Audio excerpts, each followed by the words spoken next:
여러분 안녕하십니까? 광주 MBC 뉴스투데이 시작합니다. 광주 세계 수영선수권 대회에 참가하고 있는 선수들은 각 나라를 대표해서 뛰고 있습니다. 그런데 국적이 없이 독립선수 자격으로 출전한 선수들도 있는데요. 바로 광주에서 희망과 평화의 물살을 가르고 있는 난민 출신 선수들입니다. 이계상 기자가 만났습니다. 올해 갓 20살을 넘긴 유스라 마르디니가 힘찬 레이스를 시작합니다. 세계 수영선수권 대회 저병 100m 예선에 출전했지만 마르디니는 아쉽게도 하위권에 머물며 준결승 진출에 실패합니다. 하지만 마르디니는 출전 자체만으로도 세계적인 주목을 받았습니다. 지난 2015년 내전에 휩싸인 고향 시리아를 떠나 탈출하던 마르디니는 타고 있던 소형 보트가 가라앉으려 하자 바다에 뛰어들어 3시간 반이나 수영을 하며 보트를 구해낸 난민 출신입니다. 2016년 리우 올림픽 때 처음 꾸려진 난민팀으로 참여했고 이번 대회에도 국제수영연맹 독립선수 자격으로 참가했습니다. 전 세계 난민을 대표하는 상징적인 선수로 평화의 물결 속으로라는 대회 슬로건에 가장 걸맞는 선수로 꼽히고 있습니다. Message of our team is actually to spread hope to people that, even if you have war in your country, even if you have a lot of really hard things in your life, that to continue and to swim and to dream again. 같은 시리아 난민 출신인 아미 아니스도 굳센 의지와 도전 정신으로 광주에서 감동의 물살을 갈랐습니다. 경기 결과는 아쉬움이 많이 남았지만 꿈을 향한 아니스의 도전은 전쟁으로 꿈을 잃거나 폭압에 고통받는 이들에게 희망과 평화의 메시지를 전했습니다. 국제올림픽위원회 IOC는 브라질 리우 올림픽에 이어 도쿄 올림픽에서도 난민 선수단을 결성할 예정이어서 마르디니와 아니스가 펼치는 희망의 여경은 광주를 넘어 내년 도쿄에서도 이어질 전망입니다. So still I have 1 year to compete with the Refugee Olympic team. I hope I can do my personal best in Tokyo 2020. MBC 뉴스 이계상입니다. 우리나라 남자 수구 대표팀이 이번 대회 최종 순위 결정전에서 뉴질랜드를 17대 16 한 점 차로 누르고 세계 수영선수권 대회 사상 첫 승을 거뒀습니다. 중학교 팀, 초등학교 팀들을 지금 올해부터 만들어가지고 앞으로는 좀 밑에 어린 선수들을 좀 발굴을 해가지고 좀 10년 앞을 보고 지금 연맹에서 진행하고 있습니다. 수구 대표팀은 이번 대회를 계기로 비인기 종목인 수구의 저변이 확대될 수 있도록 지속적인 관심을 가져달라고 국민들에게 호소했습니다. 더위에 밤잠 설치진 않으셨나요? 지난 밤사이 광주의 최저기온은 25도를 웃돌면서 연일 열대야가 나타났습니다. 오늘 밤에도 열대야는 이어질 전망입니다. 한편 어제부터 광주와 전남 7개 시군에서는 폭염주의보가 이어지고 있습니다. 낮 동안에는 볕이 강하게 내리쬐면서 낮 기온이 33도 안팎으로 높게 오르겠습니다. 특보가 내려진 지역을 중심으로 폭염 영향 예보는 주의 및 관심 단계를 보이고 있습니다. 관심 단계는 일상생활에 조금 불편함을 느끼는 수준이지만 주의 단계는 다소 피해가 우려되는 상황입니다. 주의 단계를 보이고 있는 화순과 구례 지역에서는 농축산물에 큰 피해가 없도록 각별히 주의하시기 바랍니다. 날씨 정보였습니다. 근로정신대 피해자들이 일제 전범기업인 미쓰비시 중공업의 한국 내 자산을 매각해달라고 법원에 신청했습니다. 우리 대법원으로부터 배상 판결을 받고도 미쓰비시가 8달 동안이나 배상 이행을 거부하자 강제 집행 절차에 나선 겁니다. 송정근 기자가 보도합니다. 지난해 11월 미쓰비시 중공업을 상대로 한 손해배상 소송에서 대법원으로부터 승소 판결을 받은 근로정신대 피해자들. 이후 배상 판결을 이행하라고 미쓰비시에 3차례나 교섭을 요청했지만 번번이 묵살당했습니다. 소송 원고로 참여했던 피해자 5명은 강제로라도 배상을 집행시켜달라며 미쓰비시의 한국 내 자산인 상표권 2건과 특허권 6건을 매각해달라고 법원에 신청했습니다. 우리 노인들 죽기만 바른 것 같이 생각됩니다. 나는 91살이나 돼갖고 이제 오늘 좋지 내일 좋지 모르지. 강제동원 피해자에게 배상하지 않고 있는 일본 기업의 국내 자산 매각 절차는 친일본 제철에 이어 2번째입니다. 미쓰비시의 지적재산권이 실제로 매각되려면 기업의 의견을 듣는 과정과 감정 절차 등을 거쳐야 해 적어도 6달 정도 걸릴 것으로 보고 있습니다. 매각명령이 내려지면 매각명령 이후에는 재산의 가치를 평가하는 감정 절차가 이루어질 것 같습니다. 거기에서 가치가 평가되고 나면 그 평가된 가치대로 우리가 통상하는 경매가 진행되겠죠. 근로정신대 피해자를 지원하는 시민 모임은 강제징용 배상 판결을 트집잡아 경제 보복 조치를 하고 있는 일본의 행태는 도둑이 매를 드는 격이라며 명백한 경제 침략이라고 비판했습니다. 아울러 일본이 배상 종결의 근거로 두는 한일 청구권 협정 당시의 무상 자금에 대해 지난 2006년 아베 총리 자신이 경제 협력 자금이라고 밝힌 바 있다며 이제 와서 말을 바꾸고 있다고 주장했습니다. 무상 3억불에 대해서 이 돈이 뭐냐라고 얘기를 하는데 아베 총리는 단 한 번도 이것이 청구권 자금이라거나 피해자 배상금이라고 하는 얘기를 못합니다. 74년 동안에 한을 품고 살아온 근로정신대 피해자들이 전범기업의 자각 매각을 통해 한을 풀 수 있을지 관심이 모아지고 있습니다. MBC 뉴스 송정근입니다.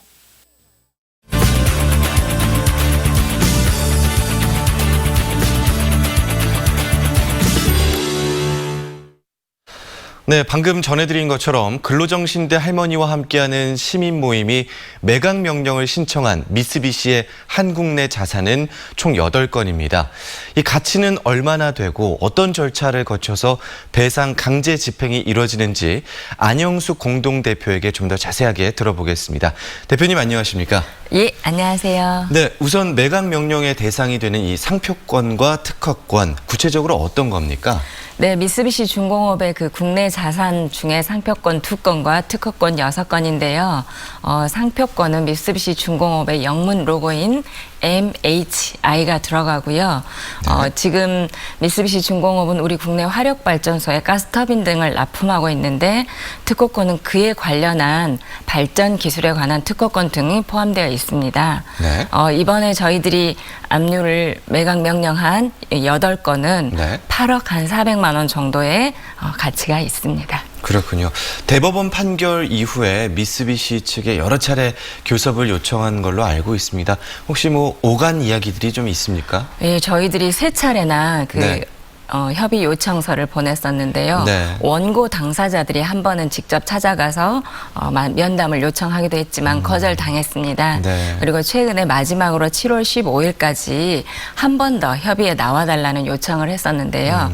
결국은 묵묵부답이었습니다. 네. 그런데 그 사이에 대법원 판결 이후에 원고분들이 3분이나 세상을 떠나셨습니다. 그래서 저희들은 이제 더 이상은 기다릴 수가 없다. 그래서 어제 그 매각 명령을 신청하게 된 것입니다. 그렇군요.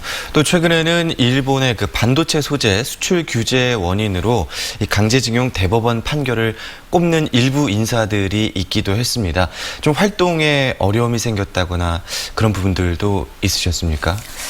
정말 적반하장이고 어처구니 없는 일이 일어났는데요. 사법 주권이 이렇게 성립되는 나라라면 대법원 판결을 이행하는 것은 지극히 상식적인 일입니다.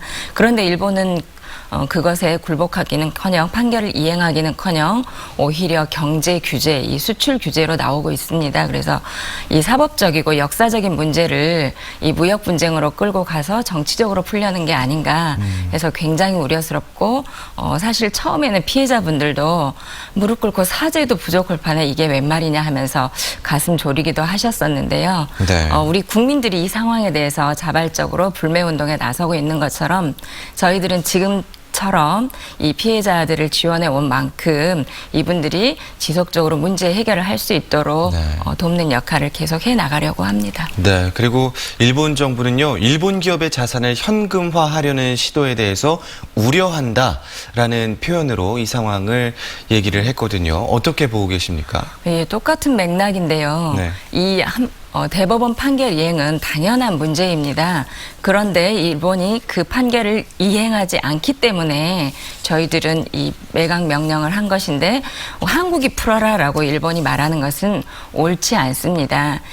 어제 저희들이 2006년 당시 그 아베 총리가 국회에서 답변한 답변서를 공개했었는데요. 네. 그 답변서에도 보면 그 한일 청구권 협정 당시 무상 네. 3억 불은 경제 협력 자금이라고 명시를 해놨습니다. 그 말은 즉 피해자들에 대한 보상이나 배상이 전혀 이루어지지 않았다는 것입니다.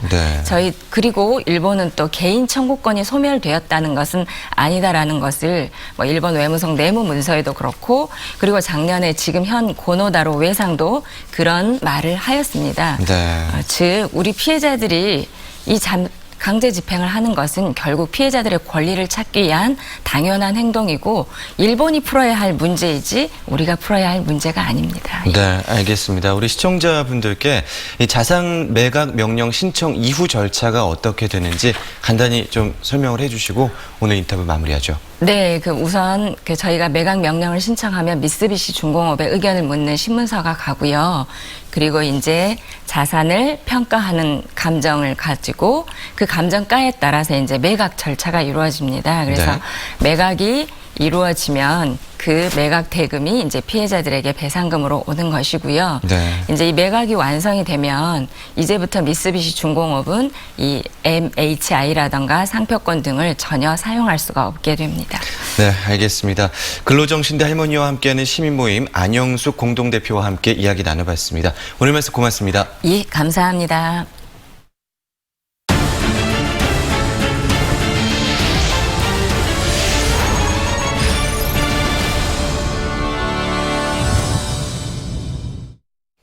여직원을 성희롱한 혐의를 받고 있는 농수산식품유통공사의 김모 상임감사가 경찰 수사를 받게 됐습니다. 농림축산식품부는 김모 상임감사에 대한 직무를 정지시키는 한편 여직원을 성희롱한 혐의로 경찰에 수사를 의뢰했다고 밝혔습니다. 이에 따라 농수산식품유통공사는 경찰의 수사 결과가 나오면 김 감사에 대한 해임 여부를 결정할 예정입니다.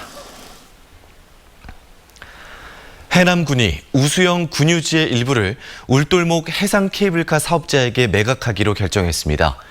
이 해상케이블카 사업은 속도를 낼 전망인데요. 역시 경관 훼손에 대한 우려가 높아지고 있습니다. 신광하 기자의 보도입니다. 우수영 관광지에서 진도타워를 잇는 해상케이블카 사업이 추진된 것은 4년 전입니다.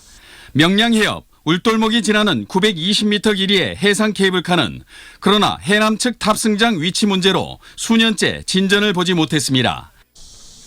민선 7기 이전 우수영 관광지 입구로 탑승장은 결정됐지만 경관 훼손 논란 등 지역 주민들의 반발은 계속됐습니다.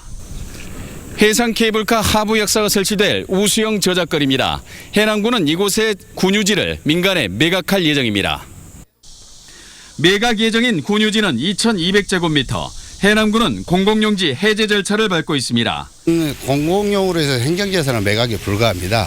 그래서 행정재산 용도 폐지 절차를 먼저 밟았습니다. 그래서 일반 재산으로 전환한 이후에 지금 매각을 진행 중에 있습니다. 공공용지를 민간에 매각하는 것은 또 다른 논란을 낳고 있습니다. 일정 기간 이후 기부 체납하는 BTO 방식이 아닌 순수 민자 사업에 군유지를 매각하는 것은 부당하다는 겁니다. 또 역사적인 현장에 들어서는 대형 건축물로 경관 훼손 우려도 제기됐지만 결국 군유지 매각은 해남군 의회에서 승인됐습니다. 저희 재산을 팔아서 이렇게 그 사업을 진행하는 관계로 추후에 진행되는 부분에서의 염려, 그러니까 사업자가 이렇게 매각을 할 수도 있고. 세계 해전사에 기록될 만큼 역사성을 간직한 울돌목. 역사 현장 훼손을 최소화하기 위한 해남군의 대책 마련이 시급합니다. MBC 뉴스 신광하입니다. 10년 이상 지연된 어등산 관광단지 조성 사업의 우선 협상 대상자로 서진건설이 최종 선정됐습니다. 광주시는 지난 12일 사업계획서 평가심의위원회에서 서진건설이 제출한 사업계획서를 심의한 결과 개발 계획과 사업 수행 능력 등 총 5개 항목에서 850점 이상을 얻어 서진건설을 우선 협상 대상자로 최종 결정했다고 밝혔습니다. 서진건설은 사업 시행자인 도시공사와 60일 이내에 사업 협약을 체결할 예정이며 내년 하반기에 공사를 착공할 예정입니다. 금호타이어 노사가 단체 교섭안에 잠정 합의했습니다. 금호타이어 노사는 조합원 자녀 우선 채용을 없애고 광주 공장 이전 문제에 대해 노사 공동으로 태스크포스를 구성하는 내용의 2018년 단체 교섭안에 잠정 합의했다고 밝혔습니다. 또 국내 공장의 설비 투자와 인력 운영은 현재 진행되는 상황들을 고려해 앞으로 대화를 통해 추진하기로 했습니다. 금호타이어 노조는 잠정 합의안에 대해 이번 주말 조합원 찬반 투표를 거쳐 최종 확정 지을 예정입니다.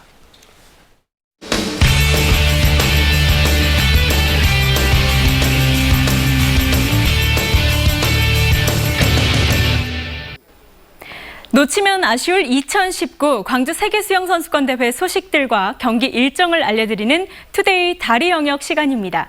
우선 오늘 열리는 경기 소식입니다. 경영 종목 나흘째인 오늘 잠시 후 오전 10시부터 진행되는 배영 50m 예선전에서 여자 배영의 기대주인 임다솔 선수가 출전합니다. 저녁 8시에는 여자 자유형 200m 결승전이 열리는데요. 이 종목에서 10년째 깨지지 않는 세계 기록을 보유한 페데리카 펠레그리니 선수가 8회 연속 메달을 목에 걸 수 있을지 관심이 쏠리고 있습니다. 다음은 대회 현장 소식입니다. 여기 시상대에서 감동적인 세레머니를 펼쳐 화제를 모으고 있는 선수가 있습니다. 스웨덴 수영의 간판 사라 셰스트렘인데요. 여자 저병 100m 결승에서 캐나다 마거렛 맥닐에게 1위를 내주며 4연패에 실패한 상황이었지만 결과보다 동료가 먼저였습니다. 셰스트렘은 맥닐과 엠마 맥키엄과 함께 손바닥에 리카코 절대 포기하지 마라는 메시지를 적어 보이면서 보는 이들의 마음을 뭉클하게 만들었는데요. 리카코는 일본 여자 수영의 최대 기대주로 올해 2월 백혈병 진단을 받고 투병 중입니다. 아파트 10층 높이에서 떨어지는 연인의 모습을 수없이 지켜봐야 하는 한 커플이 있습니다. 그 주인공은 바로 광주 세계수영선수권대회 하이다이빙 종목에 나란히 출전한 앨리 스마트와 오원 웨이머스인데요. 하이다이빙은 남자 27m, 여자 20m로 높은 곳에서 뛰어내리기 때문에 상당히 위험한 종목이죠. 스마트는 지난해 다이빙을 하다 갈비뼈가 탈구되는 일도 겪었는데요. 선수 생활을 포기할까도 생각한 스마트를 잡아주고 코치해줬다는 웨이머스. 이들의 노력이 이번 대회에서 빛을 발할 수 있길 바라봅니다. 방탄소년단 음악을 듣고 한식을 먹으며 훈련하고 한국말을 아주 유창하게 구사하는 북마리아나제도 수영선수가 있어 눈길을 끌고 있습니다. 그녀는 바로 진주 톰프슨인데요. 한국말에 능숙할 수 있었던 건 그녀의 어머니가 한국인이기 때문입니다. 이번 대회를 통해 어머니의 나라 한국에서 처음으로 국제 경기를 치르는 겁니다. 진주의 목표는 25일 열리는 여자 자유형 100m 경기에서 자신의 최고 기록 1분 8초를 깨는 건데요. 자신과의 싸움에서 승리할 수 있길 응원합니다. 지금까지 투데이 다리 영역이었습니다. 대한수영연맹이 국제적 망신을 자초한 대표팀 유니폼 문제와 관련해 공식 사과문을 발표했습니다. 대한수영연맹은 사과문에서 국가대표 선수단 용품 지급과 관련해 물의를 일으킨 데 깊이 반성한다며 선수와 국민 여러분께 진심으로 머리 숙여 사과드린다고 밝혔습니다. 또 연맹의 부주의와 관리 소홀 등으로 크나큰 과오를 범했다며 이런 일이 다시는 발생하지 않도록 노력하겠다고 다짐했습니다. 토마스 바흐 국제올림픽위원장이 광주를 방문해 세계수영대회 경기를 관람했습니다. 토마스 바흐 IOC 위원장은 어제 오후 무안공항을 통해 입국한 뒤 광주에서 열린 국제수영연맹 회의에 참석하고 저녁부터 남부대 주경기장에서 경영 경기를 관람했습니다. 토마스 바흐 위원장은 오늘 오전 8시 내년 도쿄올림픽 준비 사항을 점검하기 위해 일본 도쿄로 출국할 예정입니다. 지방 분권이 확대되면서 지방의 권력을 감시하고 지역민들의 요구를 대변하는 지역 방송의 역할이 중요해지고 있습니다. 하지만 소셜미디어 등 각종 매체의 홍수 속에 지역 방송은 전례 없는 위기를 맞고 있는데요. 정부나 자치단체 책임 있는 지원이 절실한 상황입니다. 김하연 기자의 보도입니다. 수도권의 인구의 절반이 모여 사는 중앙집권적 사회. 지역 언론 역시 열악한 재정 등으로 그 기반이 위협받고 있습니다. 콘텐츠는 다양한 플랫폼을 타고 국경과 지역을 넘나드는데 지역민들의 뉴스 소비에는 여전히 중앙미디어의 영향이 절대적인 상황. 안팎으로 위기에 직면한 지역 언론의 미래 전략을 찾기 위한 토론회가 열렸습니다. 참석자들은 지역 언론의 생존과 발전을 보장하는 것이 지방 분권 시대의 중요한 과제라는데 인식을 같이 했습니다. 지역 언론이 어떤 생존하고 발전하기 위해서는 우리 시대적인 그 흐름인 자치 분권과 함께 발을 맞춰야 된다고 생각을 합니다. 핵심은 법 개정인데 우선 방송법의 지역성 개념을 명시해 지역방송에 대한 지원 근거를 마련해야 한다는 목소리가 제시됐습니다. 나아가 지역방송특별법에는 지역방송 발전기금 등 구체적인 지원책이 필요하다는 점도 제기됐습니다. 현재 중앙과 지역의 방송통신 정책을 총괄하는 방송통신위원회와 별도로 지역방송의 정책과 지원을 담당하는 지역방송위원회 같은 기관을 설치하자는 제안도 나왔습니다. 지상파 방송 전반을 이런 인터넷, 모바일, 유튜브, OTT 이런 시대에 공공적인 그런 역할을 수행하는 미디어로 법에다 명시하는 게 필요하겠다. 무엇보다 지역방송이 다양한 시민참여 모델을 시도하는 등 지역사회와의 유대를 강화해 그 존재 가치를 스스로 증명해야 한다는 자성의 목소리가 높았습니다. MBC 뉴스 김하연입니다. 광주 학생들의 꿈을 실은 독서 열차가 광주 송정역을 출발해 파주 출판단지로 향했습니다.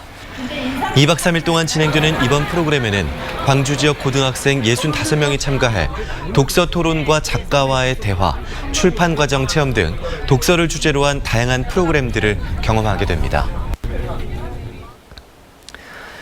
여름방학 동안 결식이 우려되는 어린이들에게 도시락이 전달됩니다. 광주은행은 북구청과 도시락 후원식을 체결하고 여름방학 동안 결식이 우려되는 북구 지역 어린이 40명에게 도시락을 후원하기로 했습니다. 한편 광주은행은 소외계층 아동들의 학습 환경을 개선하기 위해 지난 2015년부터 모두 53개의 공부반도 지원해오고 있습니다. 오랜 전통과 전문성을 자랑하는 광주와 전남 지역의 100년 가게가 모두 12곳으로 늘었습니다. 광주 전남 중소벤처기업청은 소상인 성공 모델 발굴을 위해 시행하고 있는 100년 가게 육성 사업에 4개 업체를 추가로 선정하고 광주와 전남 지역의 100년 가게가 모두 12곳으로 늘었다고 발표했습니다. 이번에 선정된 업체는 광양의 대한식당, 한평의 전주식당, 강진의 호남종묘사, 장흥의 에펠제화 등으로 이들 업체에는 맞춤형 컨설팅과 정책 자금 등이 지원됩니다. 광주 지역 대형 제조업 사업장들이 잇따라 집단 여름 휴가에 들어갑니다. 가장 먼저 집단 여름 휴가에 들어가는 금호타이어는 다음 달 1일부터 닷새 동안 모든 생산 라인을 멈추고 여름 휴가를 떠납니다. 또 기아차 광주 공장은 8월 5일부터 휴가에 들어가고 삼성전자 광주 사업장은 8월 12일부터 집단 휴가를 실시합니다.